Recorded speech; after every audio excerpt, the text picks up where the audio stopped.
capaian yang diperkirakan ini tidak tercapai. Capaian 6,2 sampai 7 diperkirakan juga tidak tercapai. RPJMN 21 diperkirakan juga tidak tercapai. Jadi ya, data-data yang saya sampaikan ini adalah bersumber dari Menteri PPN dan sekaligus Kepala Bappenas Rahmat Pambudi. Beliau itu adalah menterinya Presiden Prabowo Subianto. Jadi kalau ada pasukan bucin atau kaum baterai kembung yang tidak terima, ya silakan protes ke beliau langsung. Melalui VT ini saya cuma menyampaikan fakta sesuai data yang ada. Jadi yang membongkar bor Pak Jokowi sesungguhnya yang menterinya Pak Prabowo Subianto, bukan saya. Tolong dipahami loh ya. Cara terbaik menghukum Jokowi dengan segala pelanggaran dan juga kecacatan demokrasi yang dia buat, ketamakan kekuasaan yang dia lakukan, cara terbaik menghukumnya adalah jangan pilih kepala daerah yang di-endorse oleh Joko Widodo. Sederhana, singkat, padat. Sekjen PBB, cawe-cawe kampanye pilkada.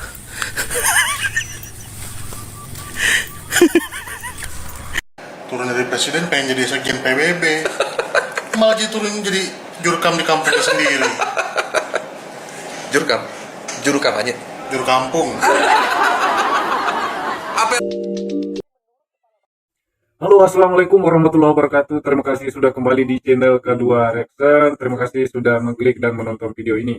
Kali ini kita akan membahas tentang bagaimana mantan Presiden Indonesia Joko Widodo atau Jokowi kembali dibuka aibnya oleh Menteri Prabowo dan para netizen. Bagaimana tidak ada beberapa hal yang disampaikan oleh Pak Menteri dan oleh netizen yang menjadi indikator kegagalan pemimpinan Jokowi. Dan ini tentu saja menjadi aib setelah Pak Jokowi tidak lagi menjadi presiden dan segala kegagalannya itu mulai dibongkar satu persatu oleh orang-orang penting maupun oleh netizen-netizen. Dari 4 indikator yang menjadi acuan pencapaian Jokowi, itu kemudian dikatakan oleh Menteri Pambudi yang menjadi menterinya Pak Prabowo tidak tercapai sama sekali. Bahkan dari keempat indikator itu semuanya dinyatakan gagal.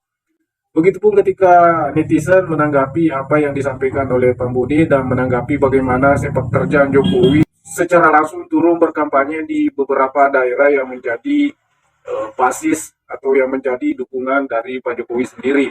Apa yang dilakukan oleh Bapak Presiden, mantan Presiden Joko Widodo ini kemudian menjadi olok-olok oleh netizen. Bahkan ada yang mengatakan bahwa masa sekjen PBB turun kampanye di pemilihan kepala daerah dan lain-lain. Pokoknya netizen seolah melampiaskan rasa gemes dan rasa jengkelnya melihat apa yang dilakukan oleh Jokowi.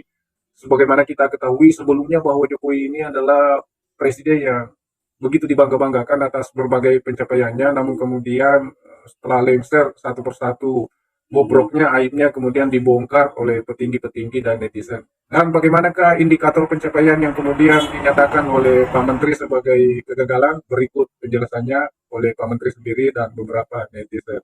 Izinkan saya membaca juga pertumbuhan ekonomi dari baseline 2019 itu 5,02, capaian 2023 505, dan RPJMN targetnya 6,2 sampai 6,5, dan dengan RKP 5,3, 5,7, dan capaian yang diperkirakan ini tidak tercapai. Kemudian pertumbuhan investasi yang kami sampaikan di sini baseline-nya 4,5, capaian 4,4, kemudian RPJMN 6,6 dan 7 sampai 7. Dan di sini RKP kita susun sebagai bagian dari capaian 6,2 sampai 7 diperkirakan juga tidak tercapai. Industri pengolahan juga demikian dengan baseline 2019 19,7, capaian 18,67, RPJMN 21 diperkirakan juga tidak tercapai. Halo guys. Ya, jadi ada kabar yang mengejutkan nih dari Menteri Perencanaan Pembangunan Nasional atau Kepala Badan Pembangunan Nasional Bappenas. Jadi menurut Kepala Bappenas, Rahmat Pambudi, banyak target indikator perekonomian di periode kedua Jokowi yang tidak tercapai alias gagal. Gak bahaya tak? Nah, ada 4 indikator perekonomian yang dimaksud, yaitu pertumbuhan ekonomi, kemudian pertumbuhan investasi, kemudian share industri pengolahan, dan yang terakhir adalah tingkat pengangguran terbuka. Bayangkan saja, dari semua indikator perekonomian itu, tidak ada satupun yang tercapai alias gagal. Lah ini kan parah sekali, bener gak? Padahal kata Jokowi, ekonomi itu biasanya akan naik pada bulan September, Oktober, dan November. Nah, biar saya nggak dibilang hoax dan fitnah ya, berikut cuplikan videonya. Bergeraknya memang biasanya baru di bulan Juli itu baru nanti mulai agak meroket itu September, Oktober, pas November disuruh gini-gini. Ngebut Pak. Gimana Pak Jokowi? Sudah bulan November nih, kok pertumbuhan ekonomi kita masih belum meroket? Malah menurut data yang ada ya, pertumbuhan ekonomi Indonesia di kuartal 3 2024 hanya mencapai angka 4,95%. Bayangkan saja. Ini sih bukan meroket, tapi malah anjlok Pak. Jadi ya, data-data yang saya sampaikan ini adalah bersumber dari Menteri PPN dan sekaligus Kepala Bappenas Rahmat Pambudi. Beliau itu adalah menterinya Presiden Prabowo Subianto. Jadi kalau ada pasukan bucin atau kaum baterai kembung yang tidak terima, ya silakan protes ke beliau langsung. Melalui VT ini, saya cuma menyampaikan fakta sesuai data yang ada. Jadi yang membongkar bor Pak Jokowi sesungguhnya, ya menterinya Pak Prabowo Subianto, bukan saya. Tolong dipahami loh ya. Ya sekarang coba bayangkan sajalah. Saya ambil satu contoh data. Pada Rencana Pembangunan Jangka Menengah Nasional atau RPJMN pertumbuhan ekonomi pada 2024 ditargetkan berada di kisaran angka 6,5%. Namun faktanya apa? Pada 2023 pertumbuhan ekonomi kita hanya 5,05%. Bayangkan saja, bahkan pertumbuhan ekonomi Indonesia di kuartal 3 2024 hanya mencapai angka 4,95%. Jadi hampir dipastikan tidak akan memenuhi target RPJMN, yaitu sebesar 6,2% sampai dengan 6,5%. Nah, itu baru contoh satu kasus. Belum lagi contoh yang lainnya.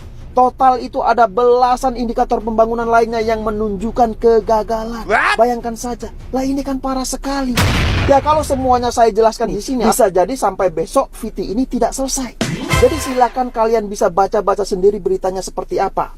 Ya kalaupun setelah saya bikin VT ini banyak sekali yang tidak terima, ya silakan saja. Silakan kalian tidak terima. Memang fakta itu kadang sangat-sangat menyakitkan. Sama ketika kita melihat orang yang kita cintai dan sayangi, ternyata dia selingkuh dengan teman akrab sendiri. Jadi kalau diperlihatkan di situ bahwa Jokowi gagal untuk menumbuhkan ekonomi, memang faktanya ada tuh. Kalau Jokowi gagal untuk memelihara harapan bahwa Indonesia bisa menghasilkan lulusan perguruan tinggi yang bermutu, itu juga gagal tuh. Bahwa kemiskinan bisa dihilangkan,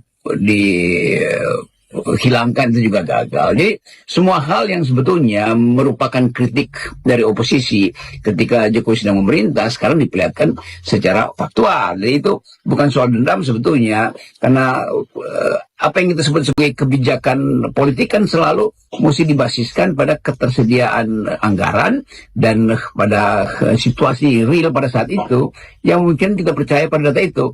Nah, sementara di era Pak Jokowi pemerintah, semua data itu kan dimanipulasi oleh lembaga survei. Yang bicara adalah lembaga survei. Data-data realnya baru bisa diucapkan sekarang ketika terjadi pergantian kekuasaan. Jadi kita balik lagi bahwa dalam politik, apapun yang Anda ucapkan itu akan dibatalkan oleh data real. Dan itu bisa dihitung bahkan berdasarkan pemantauan atau prediksi yang dibuat oleh lembaga-lembaga internasional. Halo guys, hampir sebulan penuh nih Pak Jokowi telah turun tahta. Nah lalu apa saja yang diwariskan beliau ya kepada kita ini? Nah pada awal kepemimpinan Pak Jokowi tercatat ada kenaikan harga pada BBM. Tepatnya pada 17 November 2014. Nah saat itu BBM jenis Pertamax dari harga 6.500 naik jadi 8.500 per liter. Kemudian disusul oleh solar dari 5.500 jadi 7.500 per liter. Jokowi beralasan kenaikan harga BBM diperlukan karena membutuhkan anggaran untuk pembangunan infrastruktur. Nah di sisi lain hutang luar negeri Indonesia pada masa peralihan kekuasaan ini sebesar 2.608 triliun.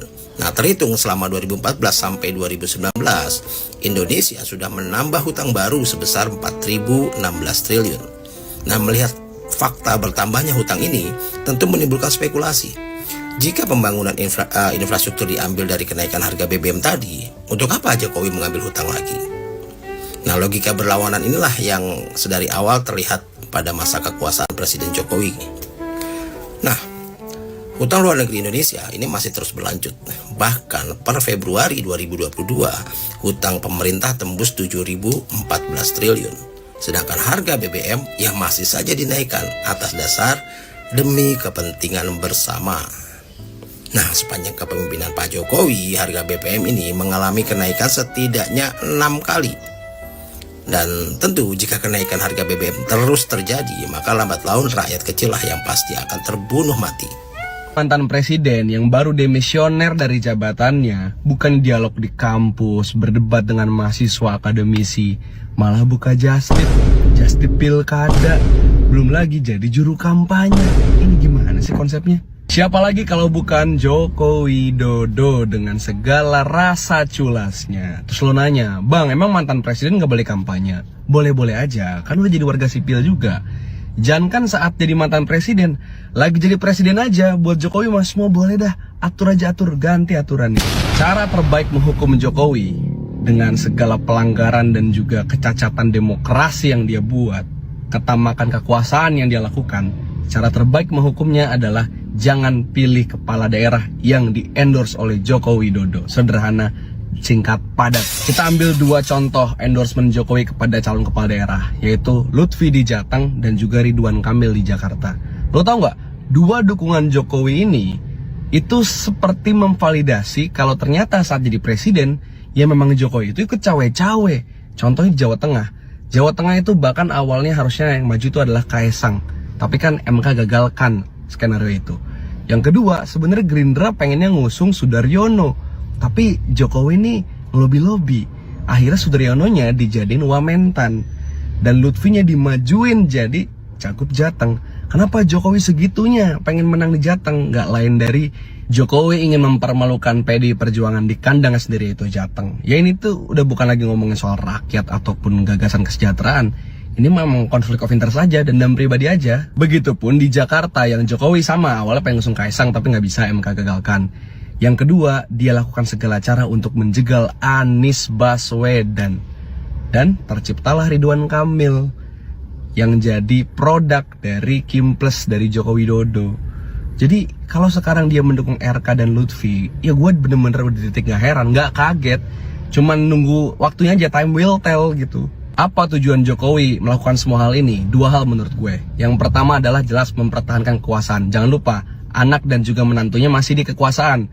Bobi lagi menjadi sumut, Gibran sebagai wapres, Kaesang sebagai ketum parpol. Tentu dia pengen di pemilu 5 tahun lagi, 5 tahun lagi, Jokowi tetap berkuasa, anak-anaknya bisa berkuasa. Yang kedua, jangan-jangan Jokowi punya banyak kasus dan dia nggak mau sampai jadi powerless, nggak punya kekuatan, sehingga dia perlu naruh banyak orang di daerah, di eksekutif, di kepresidenan, supaya dia nggak tersandra, supaya dia nggak bisa dipenjara. Gue pribadi selain nggak percaya namanya santet, yang kedua gue nggak percaya kalimat yang berbunyi ketika beres saya akan kembali ke Solo. Bohong. Bawaslu itu udah ngeluarin aturan nggak boleh bagi-bagi bansos pas kampanye, nggak boleh pakai bansos untuk memaksa rakyat milih paslon tertentu, apalagi mengancam rakyat kalau mau bansos selanjut harus pilih dia. Itu nggak boleh. Bawaslu udah bikin aturan itu, kenapa nggak diikutin? Kenapa malah dilanggar? Kalau Bawaslunya udah bikin aturan terus dilanggar, apa gunanya dibikin aturan? Terus udah tahu ada pelanggaran, kenapa nggak ada tindakan apapun dari Bawaslu? Fungsinya Bawaslu itu apaan? Kalau emang nggak ada fungsi, ya bubarin aja sana. Apa karena ada mantan penguasa yang turun jadi jurukamnya Lutfi, terus Bawaslunya takut untuk melakukan tindakan? Tapi si Joko beneran turun jadi jurukamnya nggak sih? Atau baru kayaknya itu? Kan bukan kayaknya lagi, emang udah turun dia. Dulu aja pasukan Bazarnya bilang turun dari presiden pengen jadi sekjen PBB, malah jadi turun jadi jurkam di kampungnya sendiri. Juru kampanye, Juru kampung. apa lo? Oke, itu tadi penjelasan dari Pak Menteri dan beberapa netizen yang mereaksi tentang berbagai tindakan yang diambil oleh Jokowi, baik secara langsung pada saat masih menjadi presiden maupun apa yang dilakukan oleh Jokowi setelah tidak lagi menjadi presiden. tidak luput menjadi perhatian dari masyarakat. Kita tidak pungkiri bahwa Joko Widodo ini memberikan sumbangsi untuk negeri ini selama 10 tahun menjadi presiden. Namun kita juga tidak bisa memungkiri, kita tidak bisa bohong bahwa selama menjabat ini apa kebijakan-kebijakan yang diambil oleh Joko Widodo dan tindakan-tindakan yang dilakukan itu banyak yang kontroversial. Itu tidak perlu diperdebatkan karena itu secara nyata masyarakat bisa lihat. Dan memang survei-survei juga menunjukkan demikian. Oke, demikian video ini. Saya yakin kalian atau kita banyak yang tidak sependapat dengan video ini. Oleh sebab itu, jika kalian sependapat, jika kalian tidak sependapat, silahkan tuliskan komentar kalian di kolom komentar. Sekali lagi terima kasih sudah menonton video ini dan sampai jumpa di video-video selanjutnya. Wassalamualaikum warahmatullahi wabarakatuh.